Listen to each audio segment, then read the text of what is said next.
حضرت سلیمان علیہ السلام اور ملکہ بلقیس کا واقعہ۔ حضرت سلیمان علیہ السلام اللہ تبارک و تعالیٰ کے عظیم پیغمبر ہیں۔ قرآن پاک میں سورہ نمل میں اللہ فرماتا ہے، ہم نے داؤد اور سلیمان کو علم بخشا اور انہوں نے کہا اللہ کا شکر ہے جس نے ہمیں اپنے بہت سے مومن بندوں پر فضیلت عطا کی۔ اور سلیمان حضرت داؤد کے قائم مقام ہوئے اور کہنے لگے کہ لوگوں، ہمیں اللہ کی طرف سے جانوروں کی بولی سکھائی گئی ہے اور ہر چیز عنایت فرمائی گئی ہے، بے شک یہ اس کا فضل ہے۔ اور حضرت سلیمان کے لیے جنوں، انسانوں اور پرندوں کے لشکر جمع کیے گئے اور وہ قسم وار کیے گئے۔ قرآن حکیم میں سورہ سعد میں اللہ تبارک و تعالیٰ فرماتا ہے، ہم نے ہوا کو سلیمان کے زیر فرمان کر دیا کہ جہاں وہ پہنچنا چاہیں ان کے حکم سے ہوا ان کو آسانی سے پہنچا دے، اور ہم نے جناتوں کو بھی ان کے زیر فرمان کیا جو کہ بڑی بڑی عمارتیں بناتے تھے، بڑے بڑے پتھر اٹھا کر لاتے تھے اور سمندر میں غوطہ خوری کا کام بھی کیا کرتے تھے، اور جو جنات سرکشی کرتے تھے یا لوگوں کو پریشان کرتے تھے ان کو بڑی بڑی زنجیروں میں جکڑ دیا جاتا تھا۔ سورہ نمل میں آیت نمبر 39 میں اللہ تبارک و تعالیٰ فرماتا ہے، ہم نے سلیمان سے کہا کہ یہ ہماری طرف سے بخشش ہے کہ چاہو تو زنجیروں میں جکڑے ہوئے جناتوں کو چھوڑ دو یا ان کو سزا دو، تم سے کچھ حساب نہیں لیا جائے گا۔ قرآن حکیم میں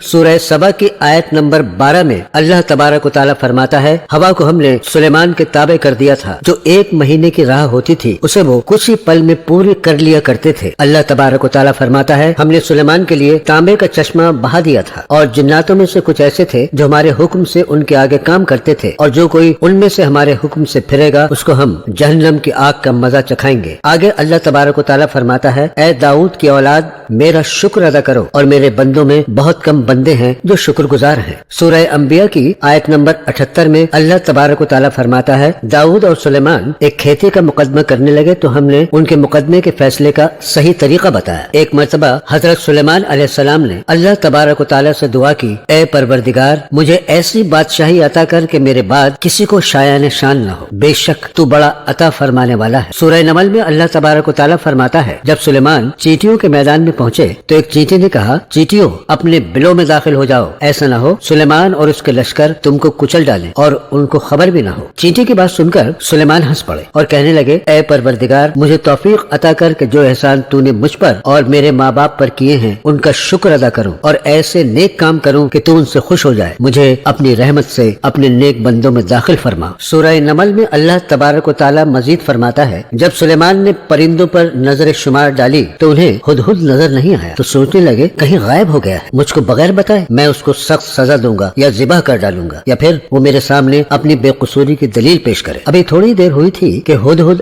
موجود ہوا اور کہنے لگا، مجھے ایک ایسی خبر معلوم ہوئی ہے جس کی آپ کو بھی خبر نہیں ہے، اور میں آپ کے پاس شہر سبا سے ایک یقینی خبر لے کر آیا ہوں۔ میں نے ایک ایسی عورت دیکھی جو لوگوں پر بادشاہت کرتی ہے اور ہر چیز اسے میسر ہے، اور اس کے پاس ایک بہت بڑا تخت ہے۔ میں نے دیکھا کہ اس کی قوم اللہ کو چھوڑ کر آفتاب کو سجدہ کرتی ہے اور شیطان نے ان کو صحیح راستے سے روک رکھا ہے۔ سورہ نمل میں اللہ تبارک و تعالیٰ فرماتا ہے کہ سلیمان نے ہدہد سے کہا کہ میرا خط لے جا اور اسے اس کی طرف ڈال دے، جو عورت آفتاب کی عبادت کرتی ہے اور شہر سبا پر بادشاہت کرتی ہے اس کے پاس سے واپس آ اور دیکھ وہ کیا جواب دیتی ہے۔ جب ہدہد نے شہر سبا کی ملکہ بلقیس کے سامنے حضرت سلیمان کا خط ڈالا اور خط کو دیکھ کر ملکہ بلقیس نے کہا، دربار والو، میرے پاس ایک خط آیا ہے جس کو بادشاہ سلیمان نے بھیجا ہے، اور اس کا مضمون اس طرح ہے کہ شروع اللہ کا نام لے کر جو بڑا مہربان اور نہایت رحم والا ہے، بعد اس کے یہ مجھ سے سرکشی نہ کرو اور میرے پاس چلی آؤ۔ خط سنا کر ملکہ بلقیس کہنے لگی کہ اے اہل دربار، میرے اس معاملے میں مجھے مشورہ دیجیے، اس کے علاوہ مجھے کوئی دوسرا مشورہ نہ دینا اور نہ ہی دربار میں حاضر ہونا، میں اب کوئی فیصلہ نہیں کروں گی جب تک اس خط کا جواب نہ پہنچا دوں۔ دربار کے لوگ کہنے لگے کہ ہم سب تو بڑے زوراور اور سخت جنگجو ہیں اور حکم آپ کے اختیار میں ہے۔ شہر سبا کی ملکہ بلقیس نے کہا کہ بادشاہ جب کسی شہر میں داخل ہوتے ہیں تو اس کو تباہ کر دیتے ہیں اور وہاں کے عزت دار لوگوں کو ذلیل کر دیا کرتے ہیں، اور اسی طرح بادشاہ سلیمان کریں گے، اور میں ان کی طرف کچھ مال تحفے میں بھیجتی ہوں اور دیکھتی ہوں کہ قاصد کیا جواب لاتا ہے۔ جب قاصد حضرت سلیمان علیہ السلام کے پاس پہنچا اور انہیں ملکہ بلقیس کی طرف سے بھیجا ہوا تحفہ پیش کیا تو حضرت سلیمان نے فرمایا، کیا تم مجھے مال سے مدد دینا چاہتے ہو؟ مجھے اللہ تبارک و تعالیٰ نے جو کچھ عطا فرمایا ہے وہ اس سے بہتر ہے، اور جو تمہیں دیا ہے حقیقت یہ ہے کہ اپنے تحفے سے تم ہی خوش ہوتے ہوں گے، اس لیے انہیں واپس لے جاؤ، ہم ان پر ایسا لشکر لے کر حملہ کریں گے جن کے مقابلے کی ان کے پاس طاقت نہیں ہوگی، اور ان کو وہاں سے بے عزت کر کے نکال دیں گے، اور وہ سب ذلیل ہوں گے۔ قاصد واپس چلا گیا۔ حضرت سلیمان نے اپنے دربار میں لوگوں سے کہا، اے دربار والو، کوئی تم میں سے ایسا ہے کہ قبل اس کے کہ وہ لوگ فرما بردار ہو کر ہمارے پاس آئیں، ملکہ بلقیس کا تخت میرے پاس لے کر آ جاؤ۔ جنات میں سے ایک قوی ہیکل جن نے کہا، قبل اس کے کہ آپ اپنی جگہ سے اٹھیں، میں اس کو آپ کے پاس لا کر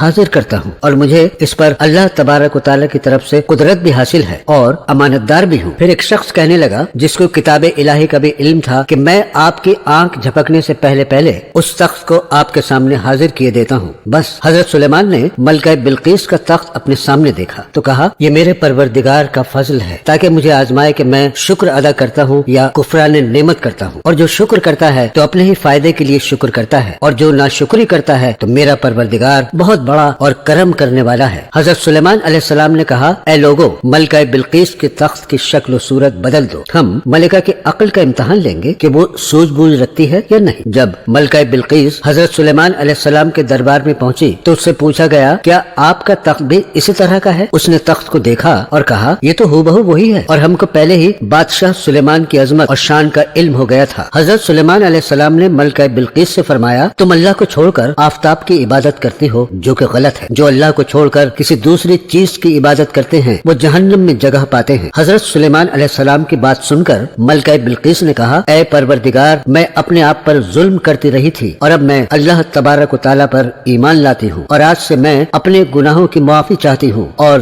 اللہ ہی کی عبادت کروں گی۔ اللہ تبارک و تعالیٰ میرے گناہوں کو معاف فرمائے، آمین۔